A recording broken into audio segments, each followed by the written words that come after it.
Unfortunately for us weebs, Mushoku Tensei has ended its first season, and that sweet dose of weekly dopamine release will have to be released by something else. Maybe perhaps some quality VTuber content? Welcome to my stream. Today we're gonna throw car batteries into the ocean. Let's go.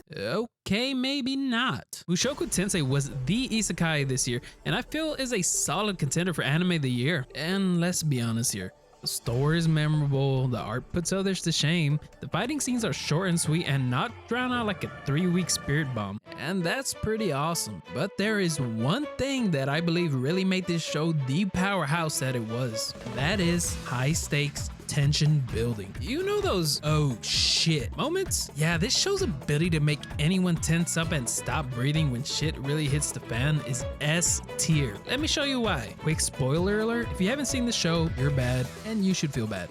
The very first instance of an oh shit moment is the fake Eris kidnapping incident turned real. What was supposed to be a quick humbling for Eris turned into an intense humbling for Rudy also. How's that for an Uno reverse card? Up until this scene, it was just a show with awe and wonder with magic and swordsmanship, and everything was happy-go-lucky yada yada yada, and then this prank gone wrong ends with a head rolling and a puddle of blood. And you're right there with Rudeus with our first experience of actual bloodshed, and you're like, oh shit!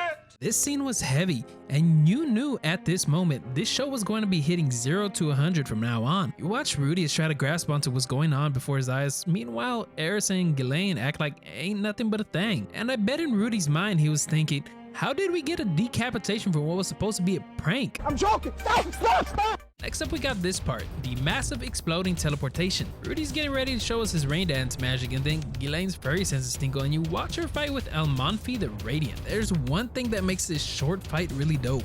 The power scaling. You get to see someone fight toe to toe with a self-proclaimed sword god. And you know they're strong as hell when we can't see them when they fight. Then, boom.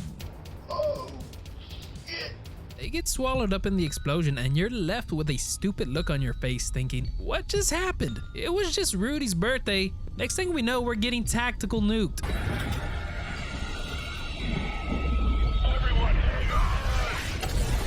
The next moment we have that builds tension is when Ruijerd decapitates one of the crooked adventurers. They start fighting, Rudy gets kicked over, he collects himself, then head rolls. Oh shit! Oh shit!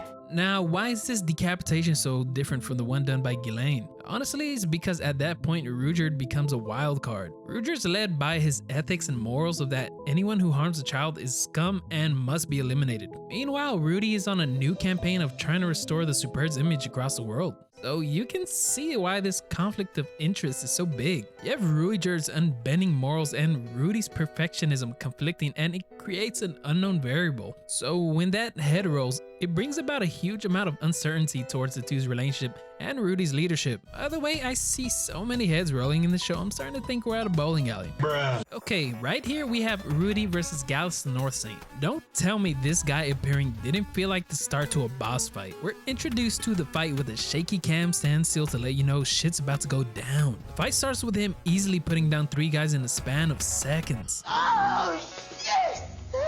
It seems as if he's going to get away with it while Rudy just stands there having an internal conflict between doing what's selfish for his own safety over what's heroic and just. And it isn't until he receives the help of a certain fluffy pooch where he's able to come to his senses. Ultimately, this fight is decided with the Dale Gribble special.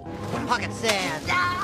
This just goes to show that a little bit of pocket sand goes a long way. Okay, this is the big one. Dead End versus Dragon God Orsted. We start this with the group throwing out the red flags about gods left and right, and sure enough, look who comes rolling up. Cue the tension building. You got Ruijerd and Eris frozen solid, looking like they just seen death incarnate. Orsted strolls past them and he scares their ox into committing not alive. Then Rudy turns around and asks him a question. The look on Eris's and Ruijerd's face reminds me of a class looking at the kid who reminds the teacher about a homework assignment they forgot about. And you know they getting the ass whooped after class. You have Rudy's demon eyes showing the foresight of him being impaled by Orsted and Ruijerd clutching up and saving him. By the way, Rudy's demon eye forcing his death over and over again just makes this scene so much more great. It just shows how absolutely screwed they are. Now comes Ruijerd versus Orsted. Don't tell me this part didn't give you goosebumps and make you go, Oh shit! The sound design, the soundtrack, the fluid animation, the perfect ominous scenery of this fight was just hype-inducing. You have all this only for Ruijerd to get corkscrewed, Eris to get swatted, and Rudy having his internal organs destroyed. And this scene doesn't stop there. Eris tries to fireball but fails, and Rudy presents his last stand, but in the end, he still gets impaled. Now, this is why I love this anime. This is the edge of the seat, teeth-biting moment that this show does so well. Mushoku Tensei isn't afraid to humble the group and kill our main character with an overpowered god. It goes there, and I'm all for it. Albeit Rudy has that shiny old plot armor and gets Dragon Ball wished back to life by the dragon god. What a quinkadink. All jokes aside, that scene was the apex of the high-stakes tension building that I felt this show does better than most other animes out there. How can you not leave saying, oh shit, that was a good episode? We spent all this time with Rudy and the group building for all the scenes I mentioned, and the payoffs are always well executed. And that's why I feel like that alone makes this anime. Nobody in the show is perfect. The writers like to pick at their flaws and throw it back at the characters' faces at a moment's notice. You experience the anxiety, the suspense, the stress, and the anguish Rudy goes through, and you're constantly reminded that even though he's unique, he's far from perfect. Even though it's a fantasy isekai, the stakes always felt real and relatable. It's a bit of a shame now because, well, we're going to have to call Chris Hansen on Rudeus. Bruh. Yo guys, I just want to say Happy New Year. Good riddance 2021, am I right?